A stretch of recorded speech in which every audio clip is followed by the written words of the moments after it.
Welcome to Trash or Treasure, a season of podcasts finding out what happens to all the stuff we throw away. I'm Natalie Carney, and I'm taking you on a surprisingly fascinating journey around the rubbish heaps of Europe, looking at some of the innovations helping us to reduce our waste and even turn it into something useful. Today, we're taking a closer look at where our waste goes, and what better way to start than to familiarize myself with what I've been throwing away, and then trying to find out what happens to it all after it gets collected. Trash can have a very different life cycle depending on where you live in Europe.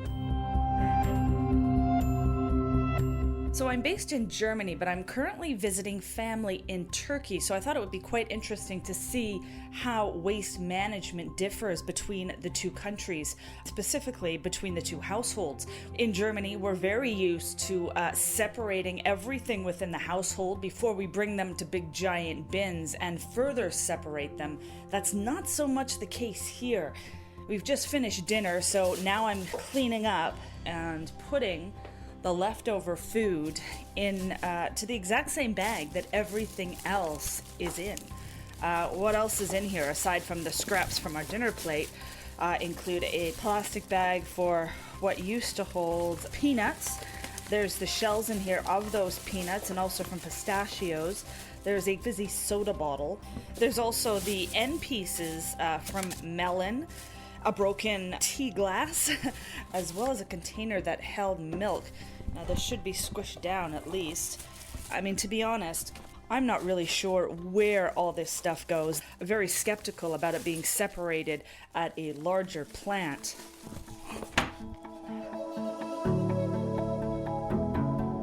So, no need to separate waste in Turkey. Nothing like what happens in Germany.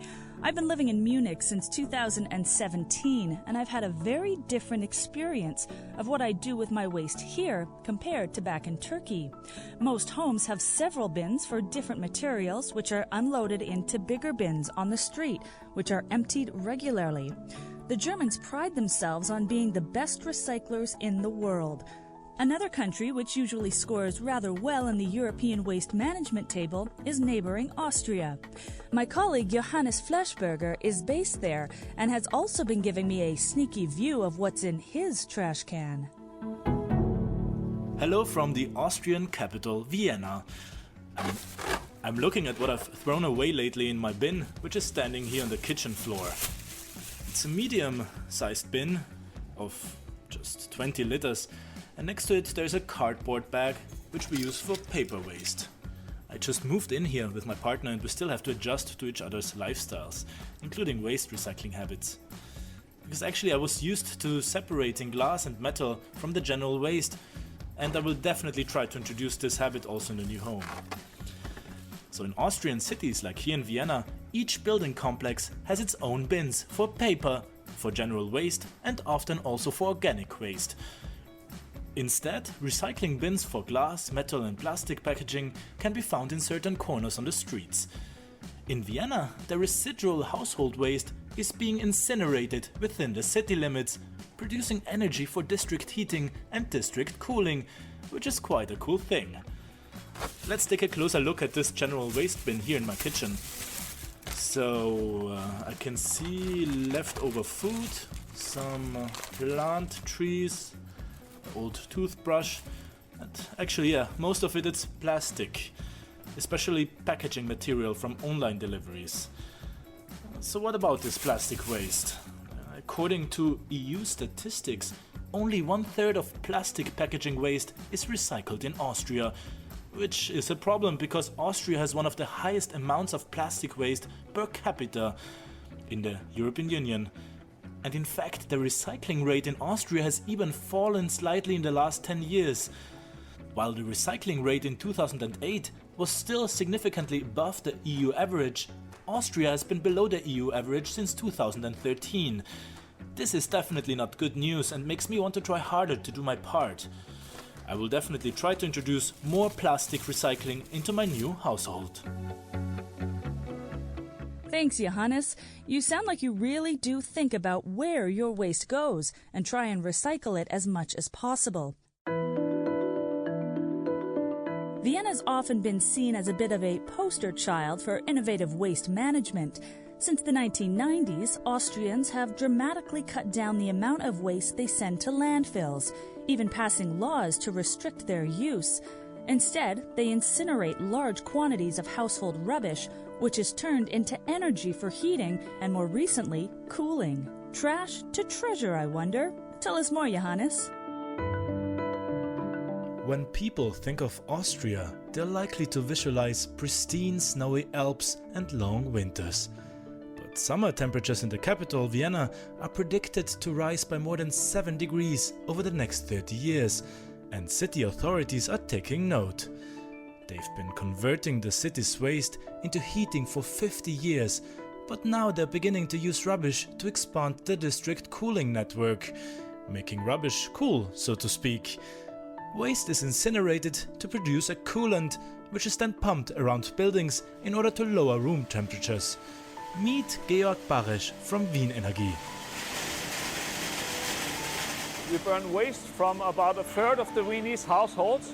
Then we burn it in 2 boilers. And we can have a lot of energy out of the waste, because there's a lot of energy inside.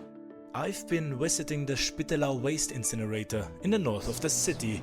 And we can produce district heating, hot water for about 60,000 flats, and we can also produce electrical energy for about 50,000 flats. If we burn waste, we have a lot of electrical energy and we have a lot of hot water. In winter, we need this hot water for heating of the flats, but in summer we don't need it. And so we built here a very special plant, a district cooling plant, where we can bring the hot water inside and where we can produce cold water to cool buildings. For example, the General Hospital. This is the biggest hospital in Austria, and we heat this hospital many years ago, and since 2009 we also can cool the hospital with the cooling power from the plant. The waste plant was built in the 1960s, but got given a fantastic makeover in the 80s by Friedensreich Hundertwasser. He's the artist and architect who also designed the wonderfully imaginative Kunsthaus Wien. If you're not familiar with his work, think a sort of Gaudi-esque César Manrique style, avoiding straight lines, avant-garde flavor with a nod to Klimt and Schiele. This is not what you'd associate with a waste treatment plant. It's not hidden away like many industrial buildings outside the city limits, but a tourist attraction not far from the city center. Hundertwasser, who died in the year 2000, was a passionate environmentalist, so it's fitting that he was chosen to give this incinerator a new chimney and facade. Its magnificent golden dome can be seen for miles around. Berlin has its Fernsehturm, Shanghai its Oriental Pearl. Vienna chooses to celebrate its efficient waste incineration system with a tower and a multicolored, multi-shaped facade. There are black and white tiles interspersed with lovely irregular shapes and mosaics, tiled columns and crazy shapes. This is trash management as a contemporary art. But sorry, I'm getting slightly carried away with the trash as treasure theme, because this is an architectural gem.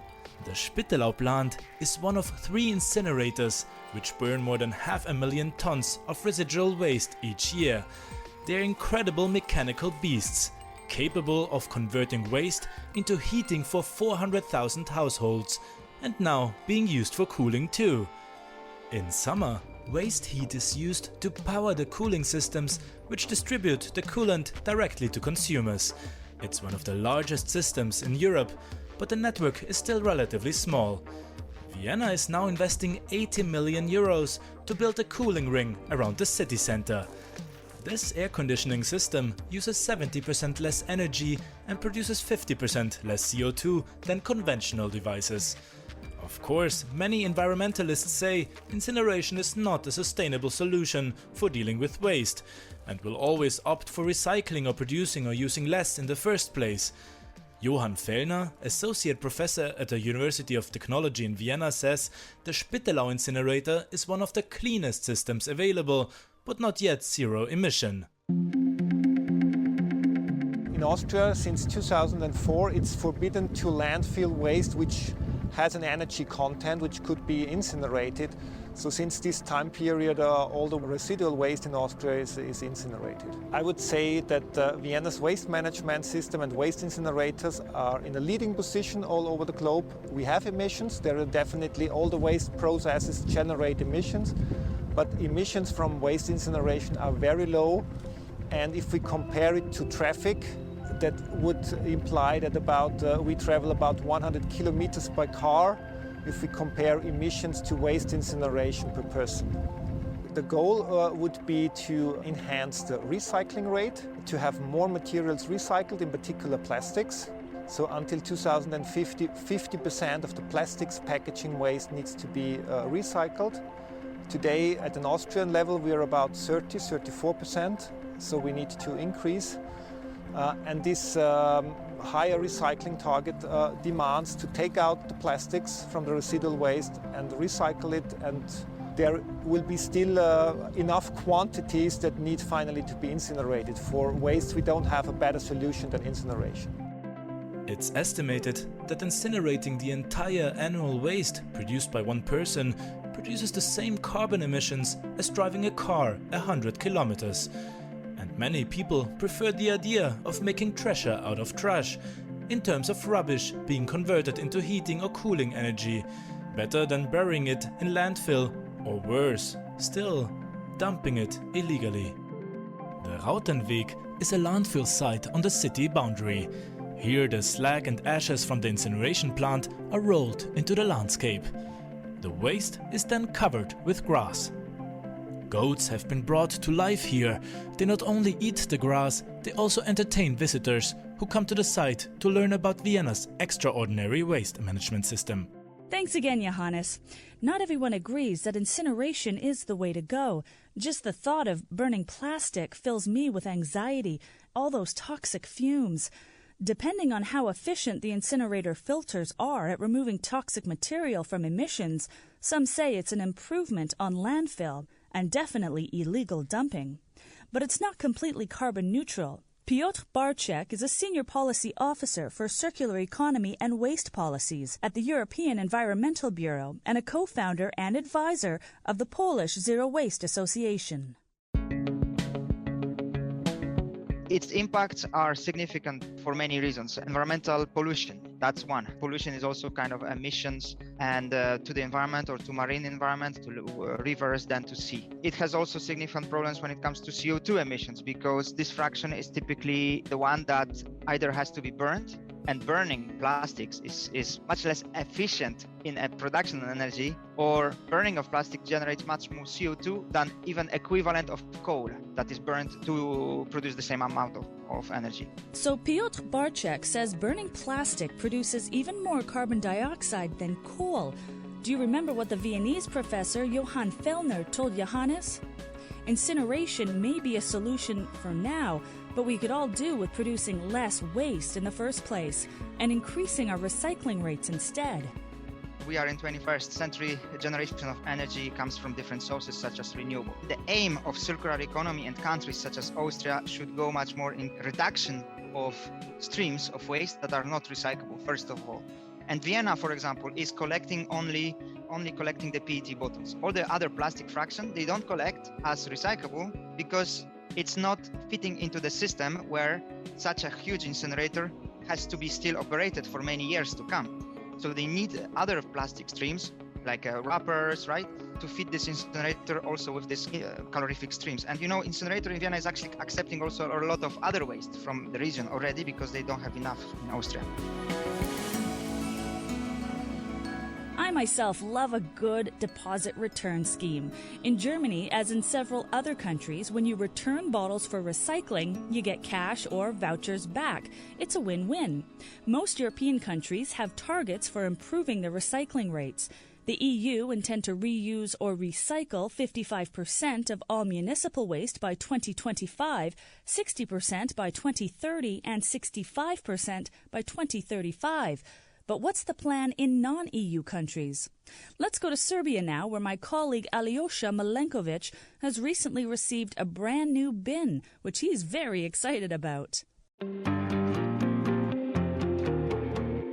Monday morning. It is the time for us to take out the garbage because the dump truck is coming through this small suburb in Belgrade and picking up the trash. We have received 2 different containers for 2 different types of waste. One is communal waste, and that one is being taken away every Monday, and the second can, well, roughly twice a month. And this can is specially for recyclable waste. We received that as a part of a pilot project because recycling is in its infancy in Belgrade. Cans, transparent plastic bottles, cardboard, magazines, newspapers, and that's pretty much everything.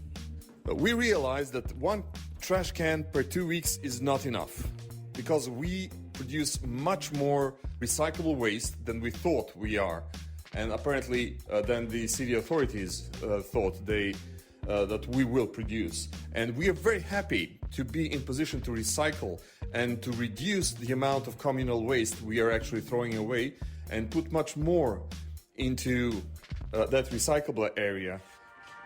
We are almost unique suburban part of the city which is being granted this as a pilot project. And it has to be done a lot more throughout Belgrade to raise the awareness for recycling and the need for recycling, that people need to do that. And as I spoke with many of my friends here in Belgrade, many colleagues, everybody would be very happy to participate in not just that pilot project, but they would like to recycle. They have that awareness. But why the town is not doing that? Why the town started?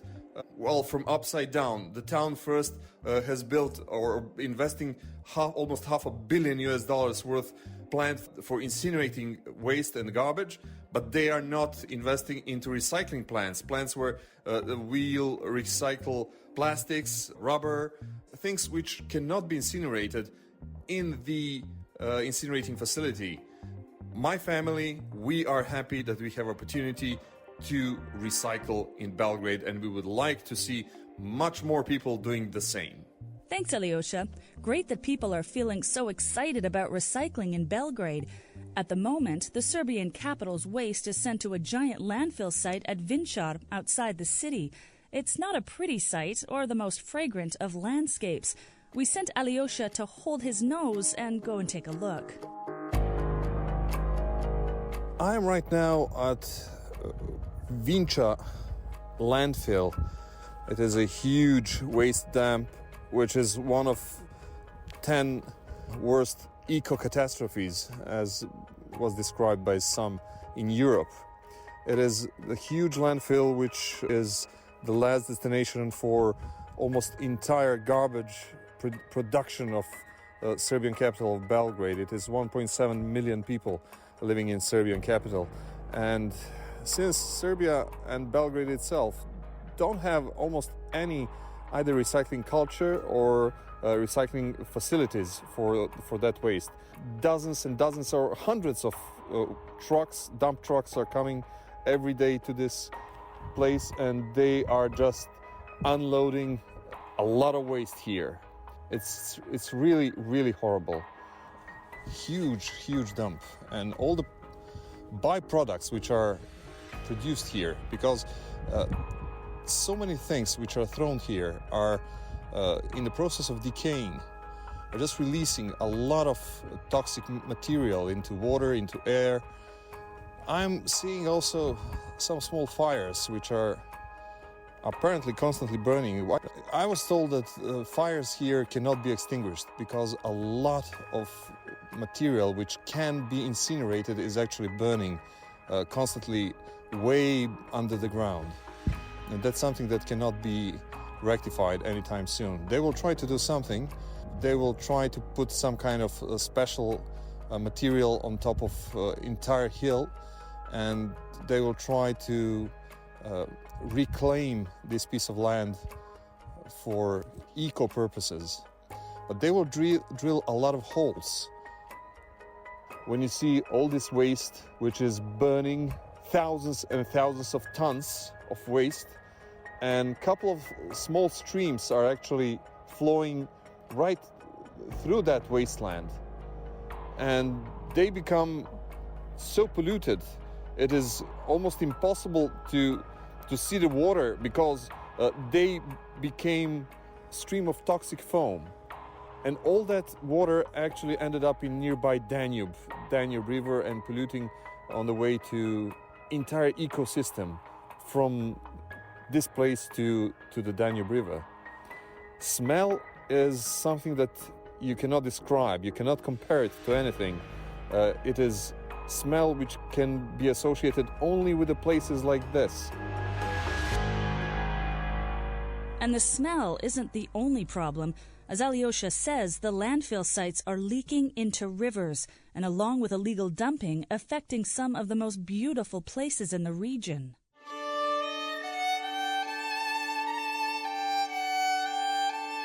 One of the countries I'm very frequently covering is Bosnia and Herzegovina, and I'm currently in the small town of Visegrad.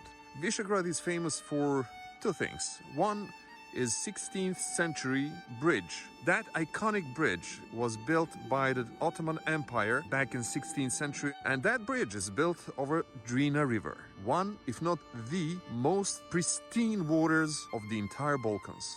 For the last couple of decades, even more maybe, Drina River is in danger from enormous amounts of garbage, waste, which is coming from neighboring Montenegro and Serbia. After the civil war, which happened here back in the 1990s, and after peace arrived, people's standard started rising, and people started buying much more goods than they had money to buy before. And Drina River was hit hardest by that surge of mostly plastics and any other wrappings or packaging. Many settlements which are along this river have their waste dumps, mostly illegal waste dumps, located at the banks of the Drina River. So when snow starts melting, waters are taking all of that garbage directly into the Drina River. Maybe some 5 kilometers upstream from the town of Visegrad is a dam, which is built there back in 1960s, 1970s. That dam, luckily for the rest of Drina River, is holding up all that waste which is coming from Montenegro and from Serbia. I feel that no words can describe this man-made horror. Just the sight of it tells way much more than any reporter can do. And as I was told, this is nothing compared to what it was here back in January. I've just witnessed several workers fighting unwinnable battle, apparently trying to remove as much as possible this garbage from the lake using a small crane and the truck. On a daily basis, they are actually picking up between 10 and 20 of those trucks of garbage every day, of mostly plastic waste from this dam, from this lake. Just in the last 3 months, they took 5,300 cubic meters of the waste from this lake. They tried to stop the flow of that garbage towards the dam with something they call a chain, although it doesn't look like a chain. It's just a string of oil barrels which are attached together across the lake, and they are trying to stop the inflow of this garbage towards the dam. But it is only partial success, because as I was told on January 2nd this year, the inflow of the garbage was so huge that the chain snapped and all that garbage went towards the dam. This is absolute horror. Illegal dumping happens all over Europe, with some really terrible results for wildlife and the environment, as Alyosha saw at the dam in Bosnia. Back in neighboring Serbia, authorities are redeveloping the land site at Vinčar outside Belgrade to increase capacity, as well as building a giant new incinerator like the ones in Austria. Initially, the project had some funding from the EU, but the Union has now stopped investing in incineration and is focusing on prevention, reuse, and recycling. they decided to build a new landfill with capacity of 170,000 tons annually. They said that according to the plans, 2/3 of entire waste production in Belgrade will be incinerated in this new facility, which is under construction, which should become fully operational by year 2023. And that facility should produce electricity and should produce heat for some parts of Belgrade. But remaining 170,000 tons annually will be, well, just put in that new landfill, and then all the water which goes and flows through that new landfill will be treated in the new plant, and it will be released as clean water into Danube River.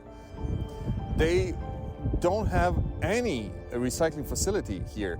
They're investing over $500 million into this facility, and yet the only thing they are going to recycle here will be construction waste, which will be recycled and reused as a gravel for new constructions. And we haven't heard about the plans for building plastic recycling facility, rubber recycling facility. Tires are a huge eco problem here in this region, and we haven't seen any of the recycling facilities for it. Thanks, Alyosha. Next time, we're going to be taking a closer look at how Europe is doing on the recycling front. I'll be visiting a plastic recycling plant here in Munich, where I'll be finding out what happens to the mountains of plastic we throw away every year and how much of it can really be recycled. Don't forget to take a look at the trash map of Europe to find out what happens to your waste. We want to know what goes in your bin and where you think the stuff you put in it goes. No, honestly. You can also find out more about exporting waste in the Answers Project podcast on the CGTN Europe website. Join me next time for more Trash or Treasure.